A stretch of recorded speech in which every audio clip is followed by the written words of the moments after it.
There is something about marriage I've been avoiding talking about, not because I don't believe in it. Actually, it's the opposite. I've thought about it so much that I didn't know how to say it without sounding like I was pretending to know something I don't, because I'm not married. But you don't have to be married to have questions about marriage, and there's one question I cannot get out of my head.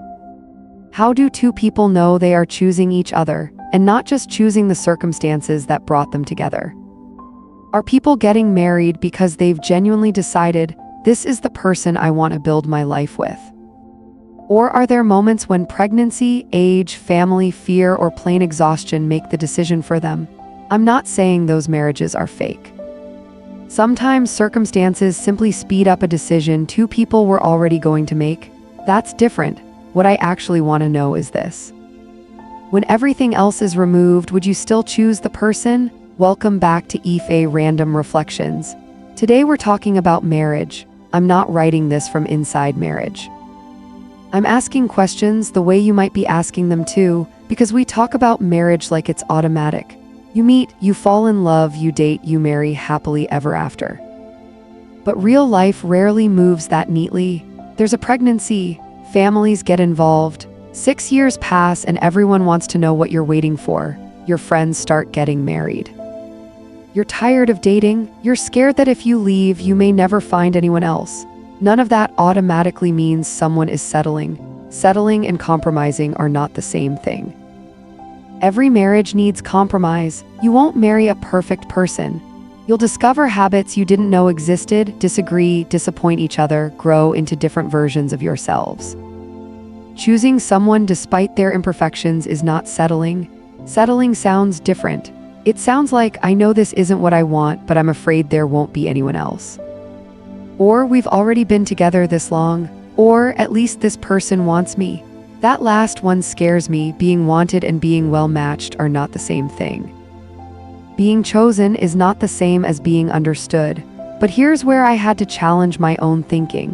What if circumstances don't always create the choice? What if sometimes they just reveal it? A pregnancy doesn't create commitment, it can reveal it. A hard season doesn't create love, it can reveal how two people handle difficulty together. Family pressure doesn't create a marriage, it can simply speed up a decision two people had already made privately. So the real question isn't whether circumstances influenced the marriage. Life influences all of us. The real question is, if the circumstances disappeared, would the choice remain? Imagine there was no pregnancy, no family asking questions, no pressure, no fear of getting older, no deadline, no one watching, just you and the person you're with. Would you still choose them? Maybe the answer isn't dramatic. Maybe it's quieter than that. I know who this person is and I like the life we're building. I can be myself around them. We can disagree without destroying each other. I don't just want the wedding, I want the ordinary Tuesday, because the wedding is one day. Marriage is thousands of ordinary days. Bills, traffic, bad moods, someone forgetting to replace what they used, two people tired at the same time. And in all of that, you still have to want to be on the same team. That's why I don't think the question is simply, do I love this person? Love matters, but it doesn't answer everything. You can love someone deeply and still not be compatible. You can love someone and want different futures. You can love someone and still decide marriage isn't right.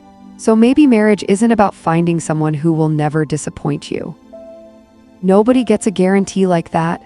Maybe it's about finding someone whose character makes you willing to face uncertainty together. And that brings me back to my question.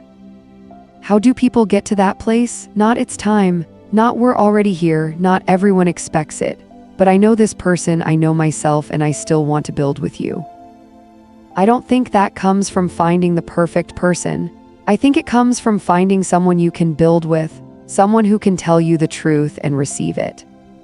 Someone who doesn't just love the easy version of you.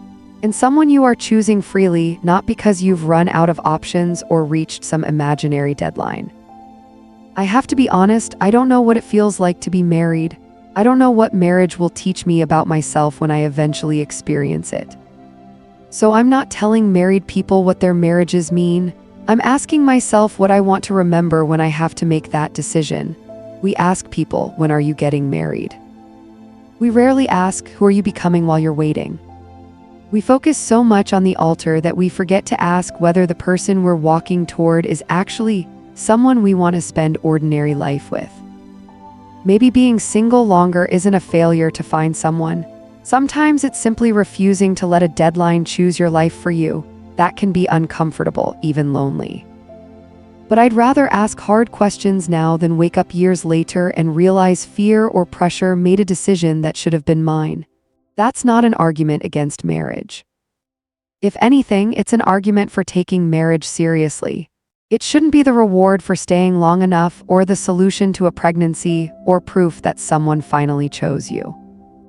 Marriage is a choice, and maybe the real question isn't, will this person stay? Maybe it's, knowing who this person is today and knowing who I am today, would I still choose to build with them? Circumstances can bring people together, time can push things forward, family can apply pressure. But eventually all of that becomes background noise and you're left with two people trying to build a life. So here's what I want to leave you with, not whether you're married.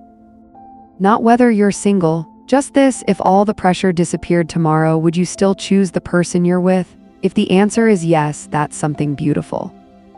If it makes you uncomfortable, that's not something to be ashamed of either. It's simply worth being honest about, because I don't think the goal is just to find someone who will marry us. I think the goal is to find someone we can freely choose and who freely chooses us too. If this made you think, send it to someone who might be asking themselves the same question. And tell me, if there were no pressure, no deadline, and no fear of being alone, what would make you choose someone for marriage? Like this video, subscribe to Ife Random Reflections, and let's keep having the conversations we don't always know how to say out loud.